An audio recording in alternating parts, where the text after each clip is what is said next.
Hello, this is Maureen DeArmond. I am the Associate Vice President for Human Resources. I also serve as the Title IX Coordinator, and I will be facilitating this recording of Title IX training, which will be good for the fall term 2020, winter term 2021.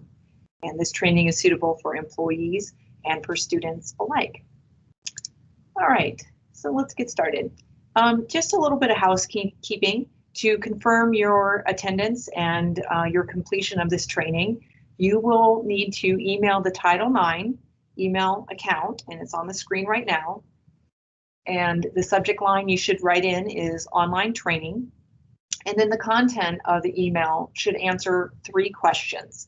And we will ask and answer those questions as we go through the training. So if you have the capability of opening up an email right now, or just jotting down some notes, you'll want to write down what the 3 questions are, so that when you conclude the video, you can shoot the Title IX email out to us, and we will write you down as having completed the training. So Title IX email address, subject line online training, and then you will have 3 questions to answer.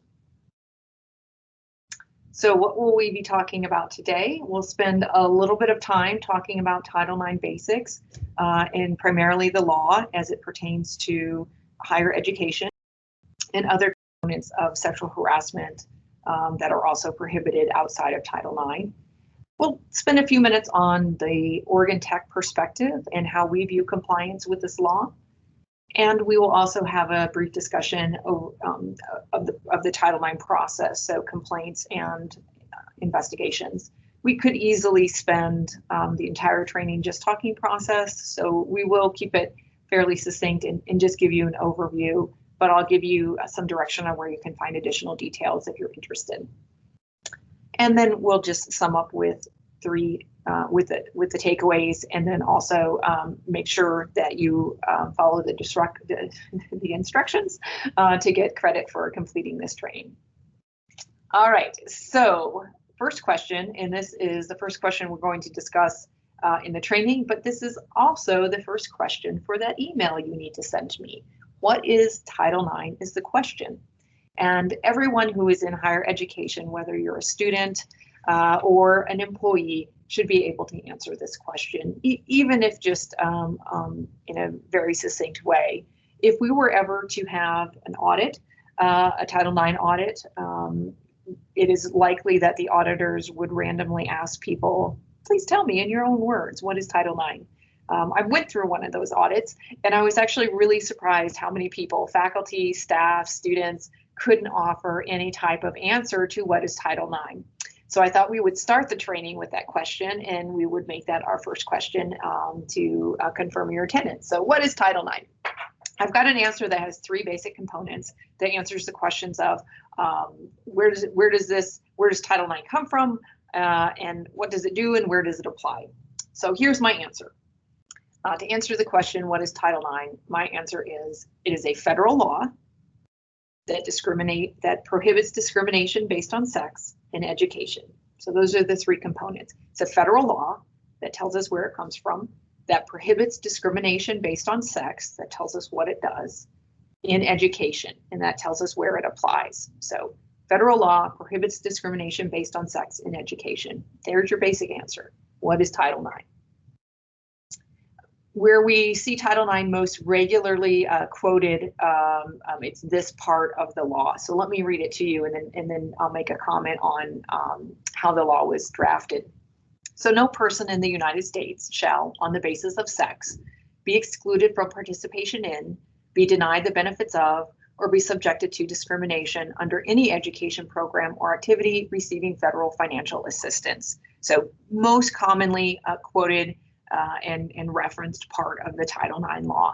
And what's really kind of interesting about how Title IX was approached is that if you look at the last part, it's really looking at if you accept federal financial assistance, then these things apply. So the law was drafted kind of like a mandate without really being a mandate. So if you didn't accept federal financial assistance as an institution of education, you wouldn't have to comply with it. But the reality is nearly every university and college accepts federal financial assistance. True, there may be a couple really small institutions that tend to be very religious that do not accept federal financial assistance and therefore fall outside of Title IX, but any public institution like an Oregon Tech is always going to accept federal financial assistance. So this may come in the form of participating in federal financial aid. We might have students listening who have benefited from federal financial aid. We also have programs that are funded through federal grants like TOP. And we also have faculty who get grants through federal granting agencies to help fund their research. So there's a variety of ways that we may receive and in fact try to solicit federal aid, but because we do that, Title IX applies to us. Now, I will note that Title IX also applies in the K through 12 world, but we're not talking about that. We're talking about how it applies in higher education. I'll also note that you might have noticed the scope of the law is really narrowly tailored to just prohibiting discrimination on the basis of sex. Now, that's not to say that there aren't federal or state protections for other types of protected classes like age, race, religion, veteran status, disability, things like that. Discrimination is prohibited based on those characteristics as well, but under different laws, not Title IX. Title IX is very narrowly scoped to focus on discrimination on the basis of sex. Now, the law, it's important to understand the law was passed in 1972. And so in 1972, the word sex really meant whether you were male or female. There wasn't a dialogue in 1972 that was broader to the type of conversation that we have today about gender and sexual orientation and gender identity, gender expression. Those really weren't being discussed within the scope of federal laws in 1972. So I'll circle back to that a little bit later. But the primary purpose of the law back then, 40 some years ago, was really trying to assure that women had an equal opportunity to participate in higher education, so that they were recruited in similar ways as men, they were admitted, had access to financial aid, to scholarships, were able to participate in programs and activities, including athletics, on par with men.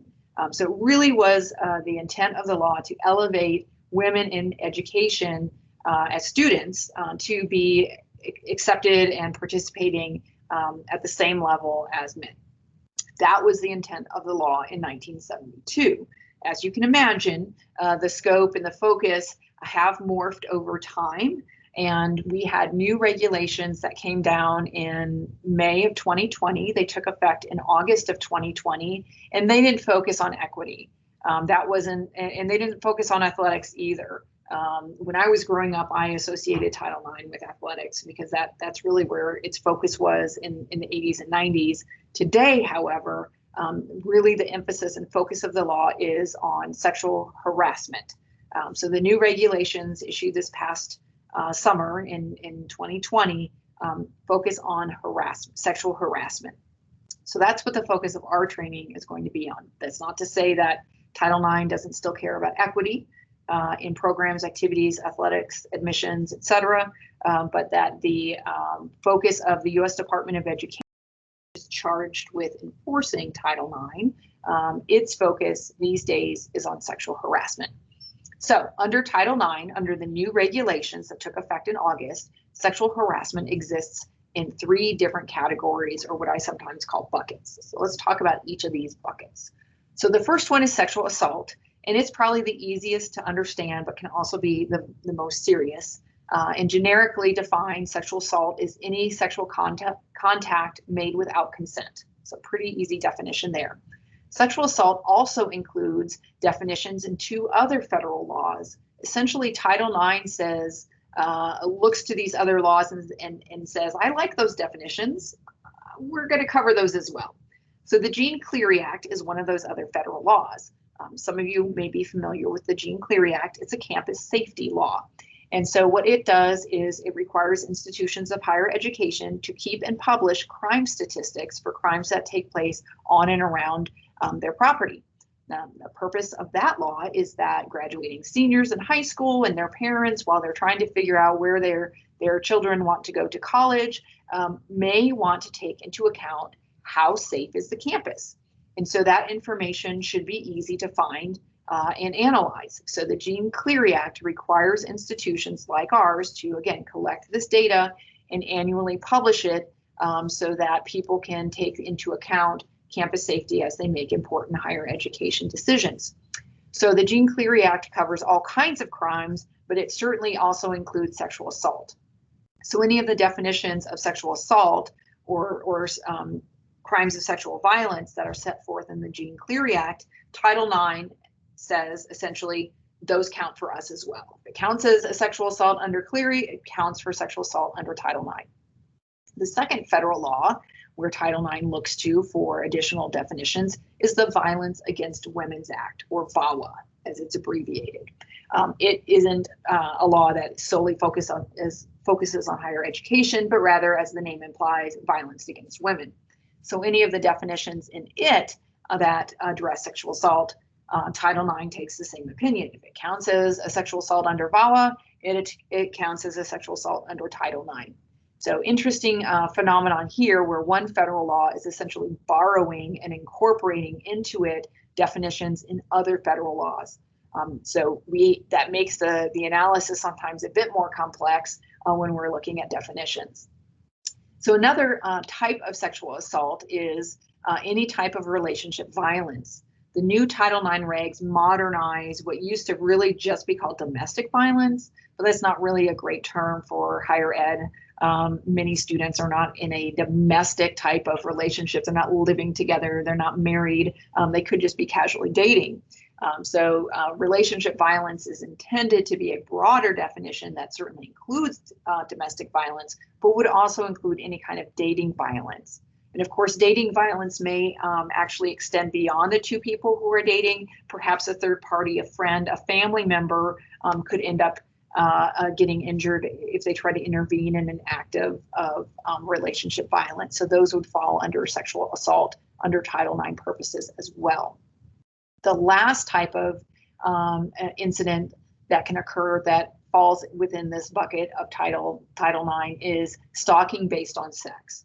So this could be an ex boyfriend, girlfriend. This could be someone who wants to date you or wants to be in a sexual or intimate relationship with you. But the primary motivation behind the stalking is that desire for a sexual relationship, unhappy that it ended, unhappy that they've been rejected. But that's the primary motivation. So stalking could exist outside of a Title IX context. So for example, you could have stalking that's more like a bullying type of behavior, has nothing to do with sex. That would still be inappropriate. It just wouldn't fall under Title IX. Another example would be maybe someone who is a super fan, again, not interested in any type of sexual relationship, but just really kind of hero worshiping and kind of stalking based on that type of emotional impulse. Now, stalking isn't a great fit for sexual assault because there's not always sexual contact made with stalking, but Title IX decided it fit most squarely within this bucket, and so that's where it is.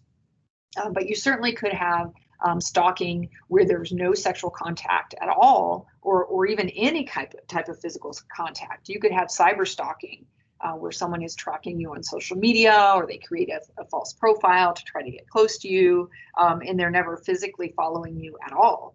But if that stalking behavior, real or virtual, is based on sex, then it would fall within this definition of sexual harassment under Title IX, being sexual assault.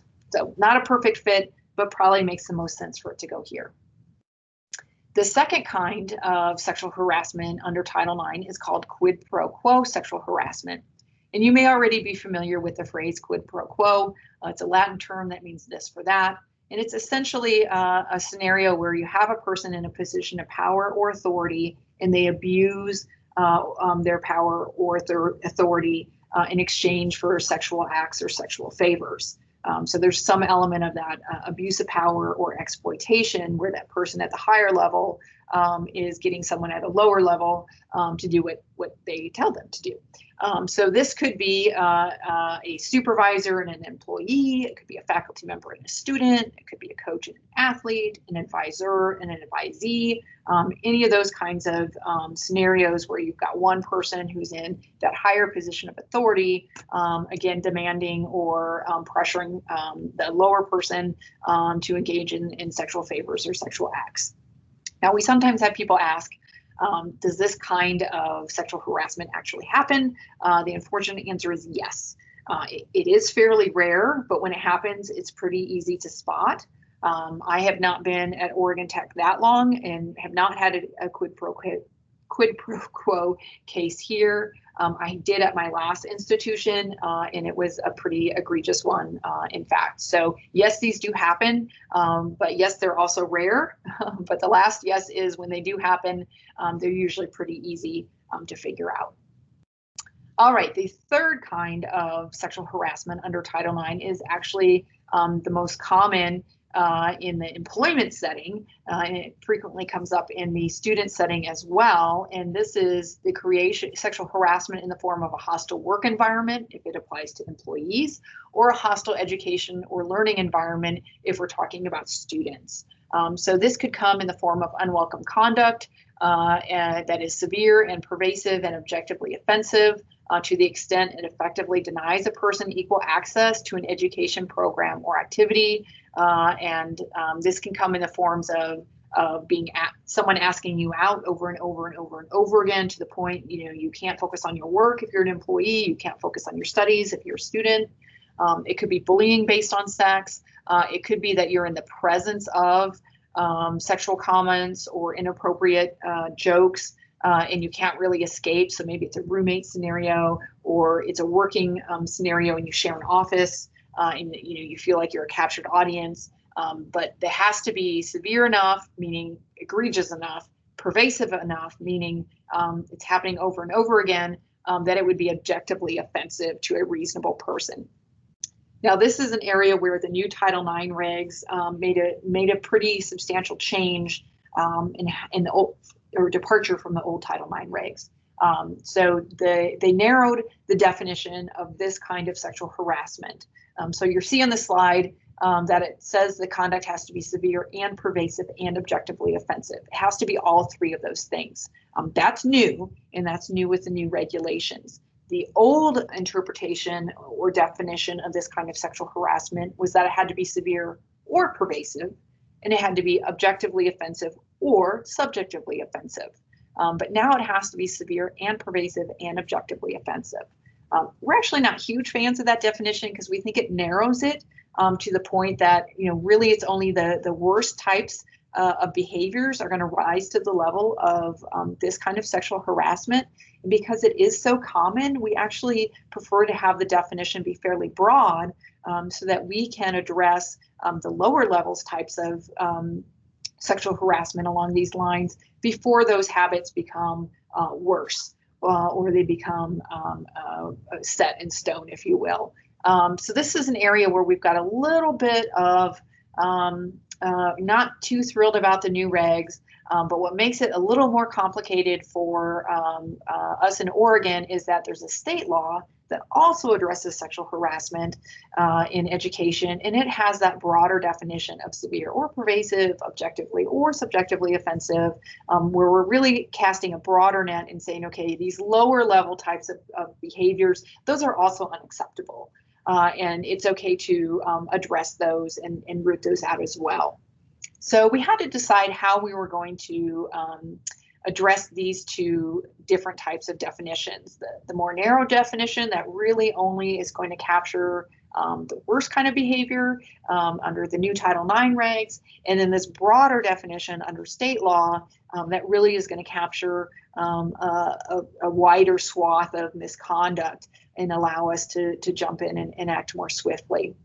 So we have an interim policy that we got put into place prior to the new regs taking effect in August. Again, they came down in May, and we had to have something in place by August.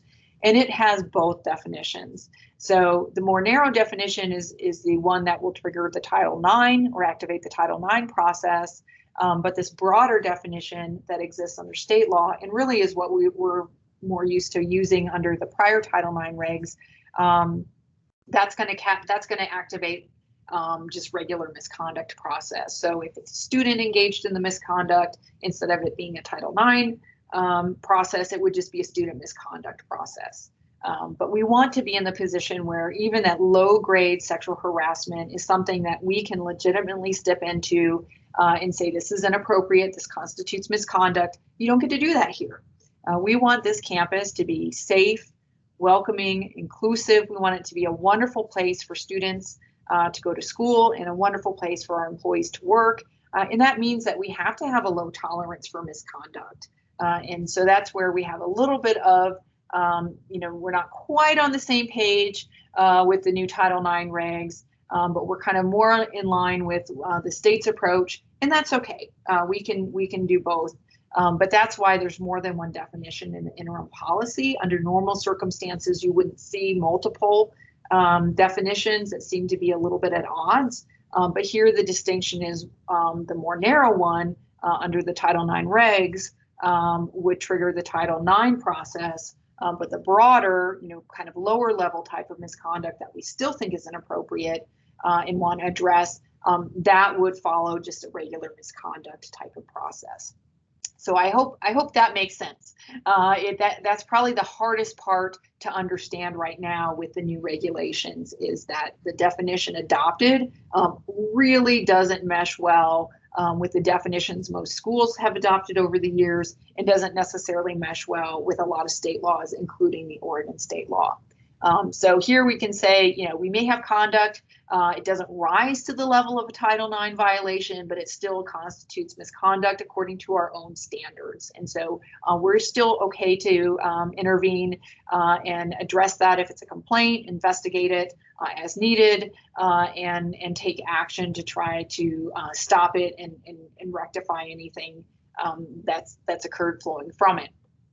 But that may be confusing for complainants who really think they have a Title IX complaint, and we say, no, what you're alleging, if true, is misconduct, but it's not Title IX misconduct, and I foresee that being a little confusing for people. But that's why there's a distinction. We've got a federal law with one definition that's narrow, only applies to the worst kind of conduct under this kind of sexual harassment, and then we've got a state definition that's broader, is going to apply to lower level types of misconduct, and we want to be in the position that we can go after both and stop both. All right, so let's take a quick minute and kind of look at this. I have a typo on this slide. I use this presentation from the student version. So this is preventative practices for students and for employees. So students, the biggest piece of advice I can give you when you are engaged in any kind of sexual or romantic relationship is be sure that you always get and give consent. So that you get consent before you initiate or engage in any type of sexual activity, and that you are very clear in giving consent or very clear in not giving consent when you are in that type of situation.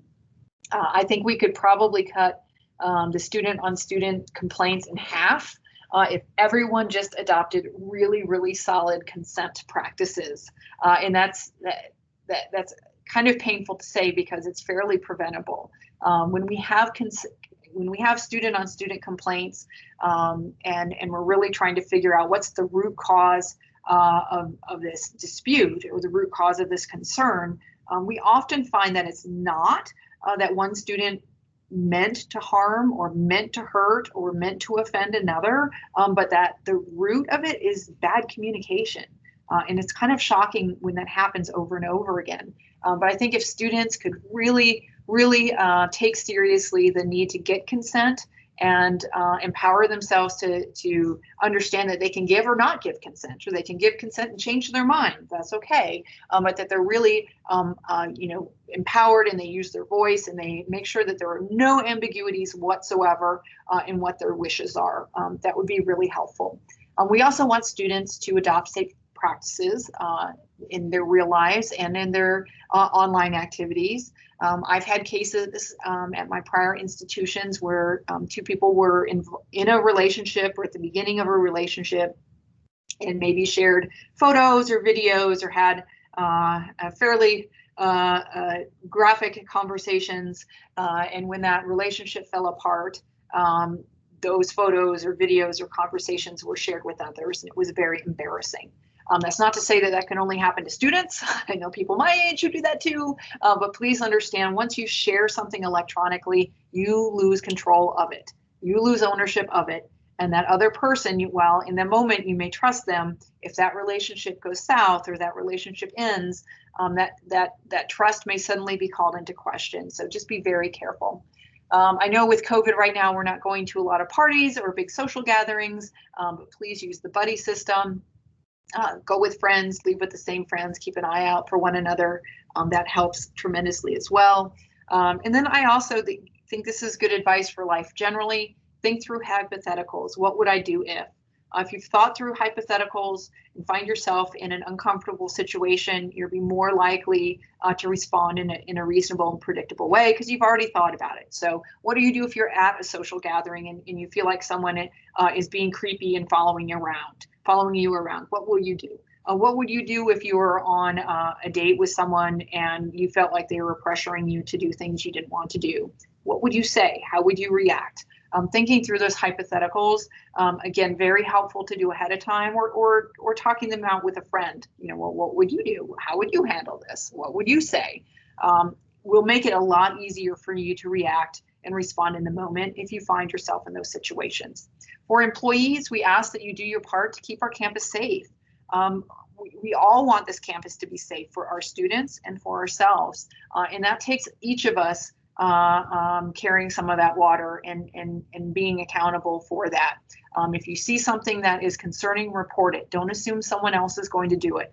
Take some ownership, take some accountability, take some pride in being an active member of this community and let us know. If it's something that's urgent, you can contact campus safety. If it's something that's not urgent, that falls within the Title IX space, you can contact me. If it's any type of employee misconduct, you certainly can contact me as well in my role as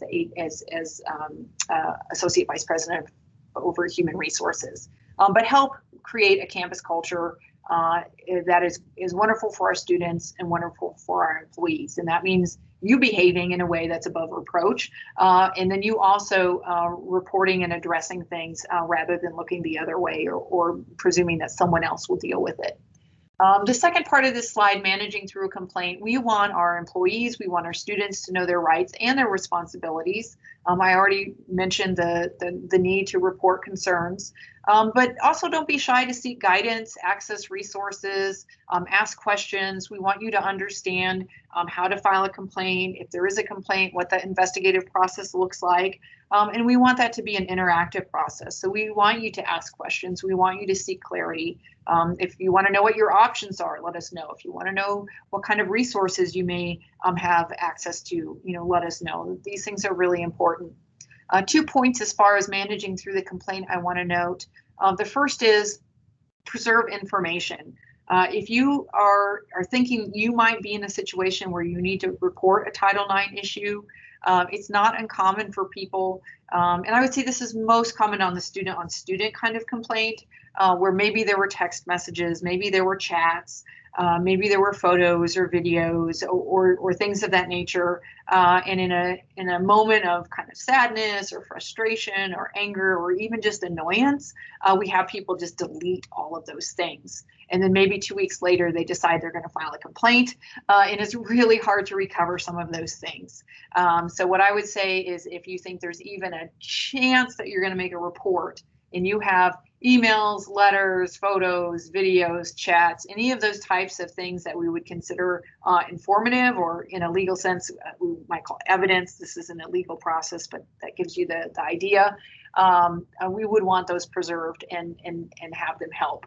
They can help with timelines. They can help substantiate your version of the nature of the relationship, things of that nature. They can be more helpful than you might imagine. So I'd say preserve. When in doubt, preserve.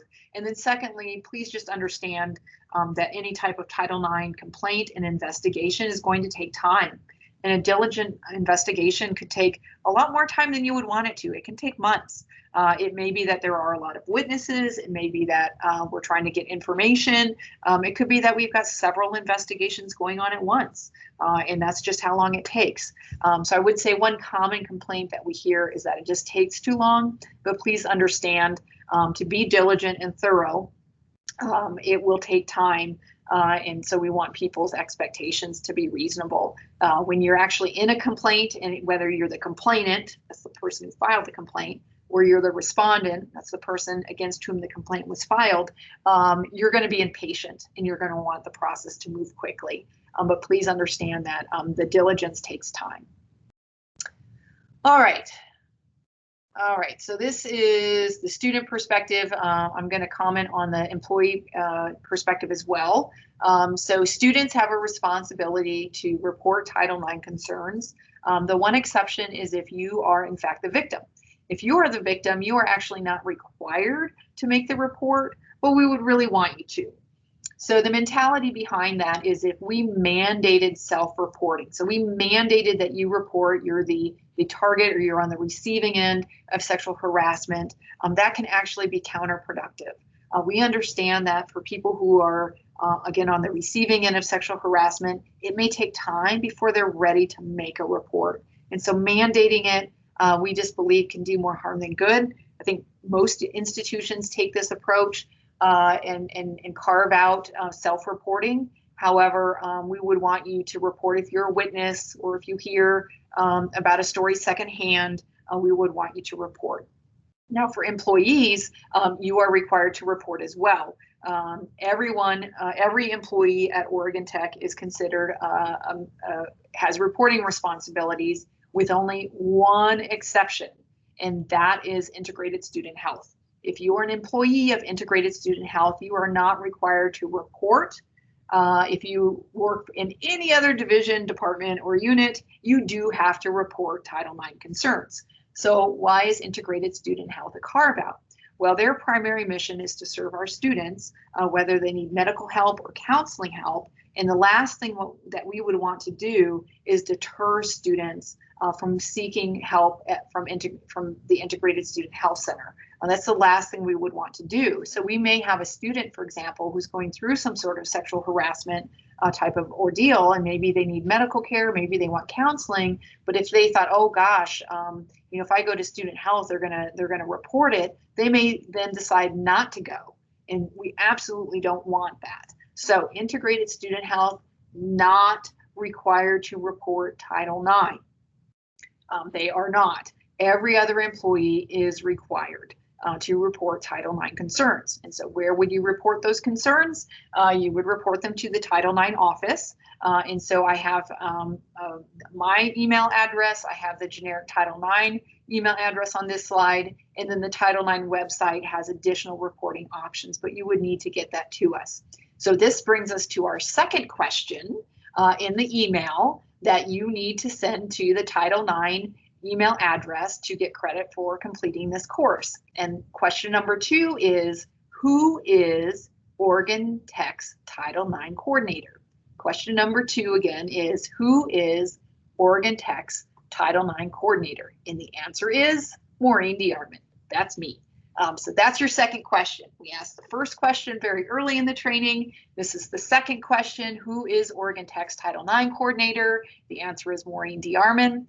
So write that down or put it in your draft email. And then we will have one more question at the end of the training to complete your documentation of attending this course.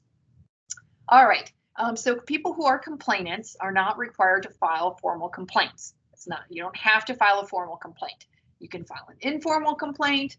It's not uncommon for students to come to us and say, hey, I want to file a complaint. I don't want an investigation. I don't want the whole thing, but I could use some help.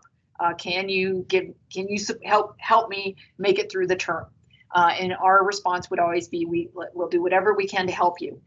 In Title IX language, it's possible for students to come and they just seek support measures. Now, under the old Title IX regs, these were called interim measures. That terminology is now toast, and the new terminology is support measures. So it could be that the student says, there's this guy, and I feel like he's kind of harassing me. He's in one of my classes. If you could help me transfer into a different section, and then I just don't have to see him, I think that's all I need. I think that, like, if you can just help me with that, that's all I want. That's the type of thing that we can help you with.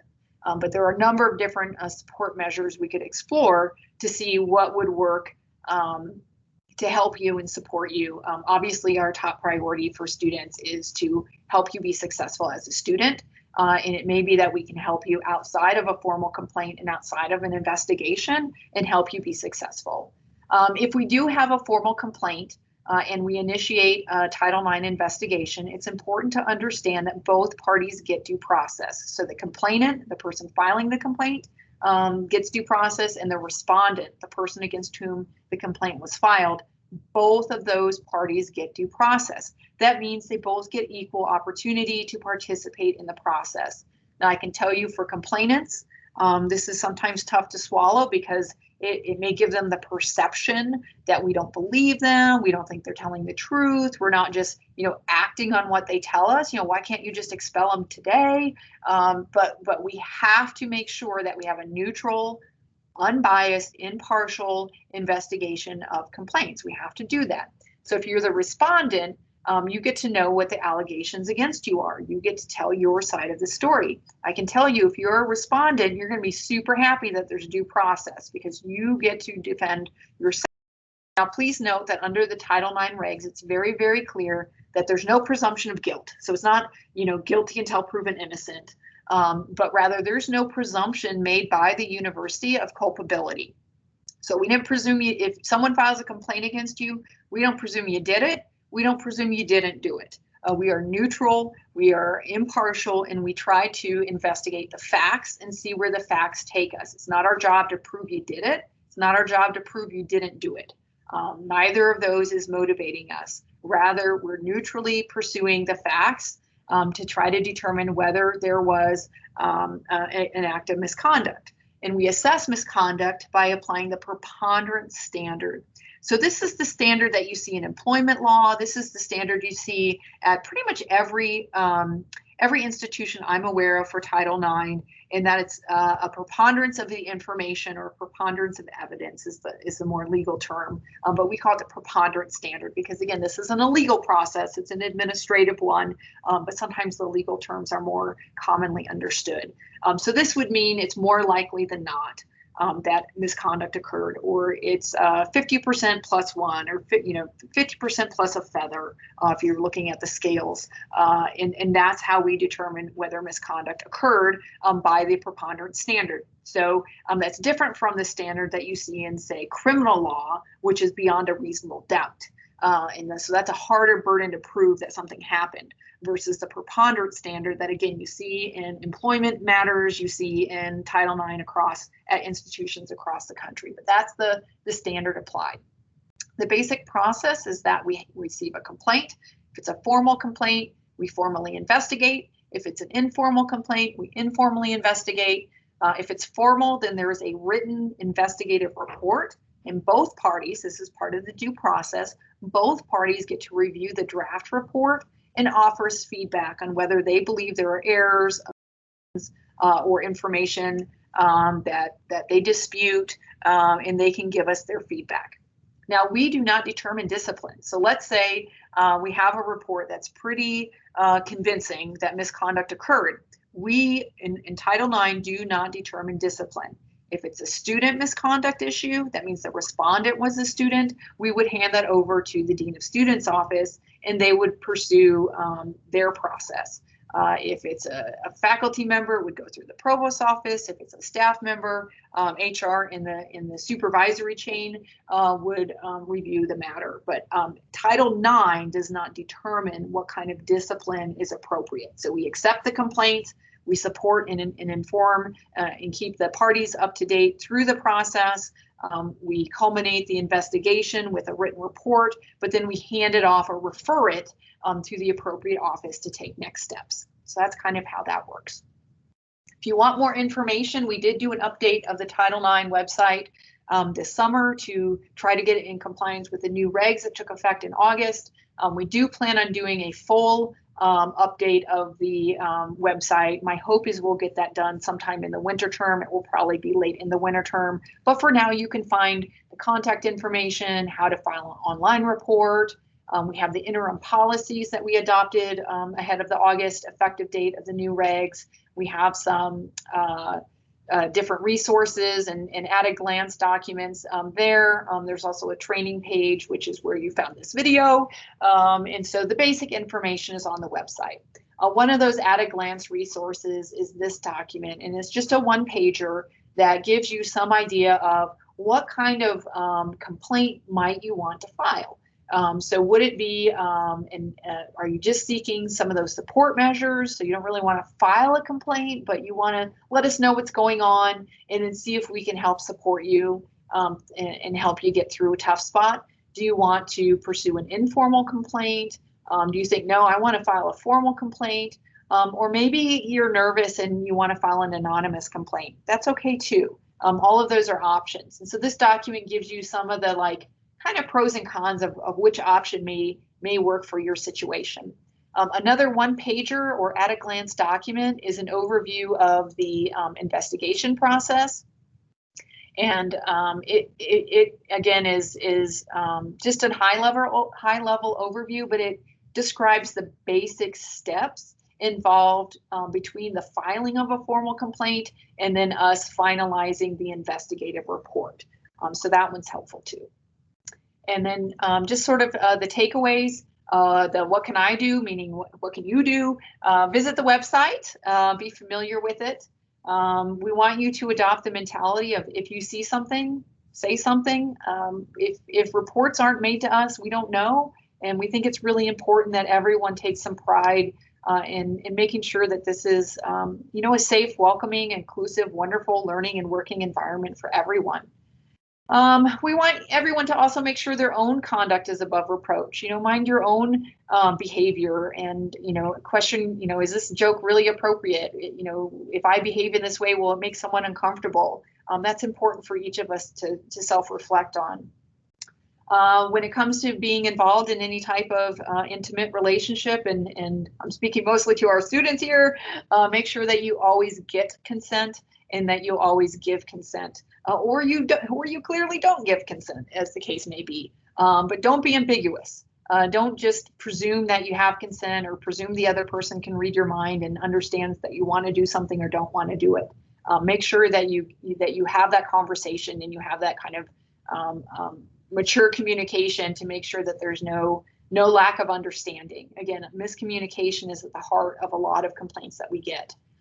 We hope that none of you will ever experience any type of sexual harassment, but understand that it can happen. The world is an imperfect place. If you have a friend who's experiencing a crisis, be a supportive friend. This is where one of those hypotheticals comes into place. What would you do if one of your best friends came to you and said, I feel like being harassed, or I feel like I'm being stalked, or my ex is really giving me a hard time? How would you respond and support that friend? And how would you make sure that they make good use of the resources available at Oregon Tech? So put some thought into that. If you do find yourself involved in the Title IX process, whether you're just a witness or you're a complainant or a respondent, we ask that you be honest and forthcoming. That should sound pretty obvious, right? We do sometimes find that while people don't necessarily lie, they may lie by omission, meaning they tell us part of the story, but not the full story. What they tell us is true, but gee, it would have been a lot more helpful if they told us the whole story. It's not uncommon to have people kind of not fully disclose the parts that are embarrassing or make it look like they have bad judgment. And it would really just be more efficient if people do that the first go around. Sometimes we talk to people 2 or 3 times before we're able to pin down the full story. So we just ask that if you're involved, be honest and forthcoming. and that will be helpful for everyone. And then lastly, contact the Title IX coordinator, that's me, or Michael McCormick, that's our investigator, if you have questions or concerns. And so that brings us pretty much to the close of our training, except for you have one more question that you need to answer. The last question is a joke question, but I'm going to use it anyway. So you already have the first two questions that you need to include in your email to the Title IX email address. The third question is, what is your favorite color? That's right, you heard me. What is your favorite color? So email to the Title IX email address, subject line online training, and then the content of the email, answer the 3 questions, and we will give you credit for completing this training. So thank you so very much, and just let us know if you have questions beyond this, and hope you have a wonderful, wonderful rest of the day. Bye-bye.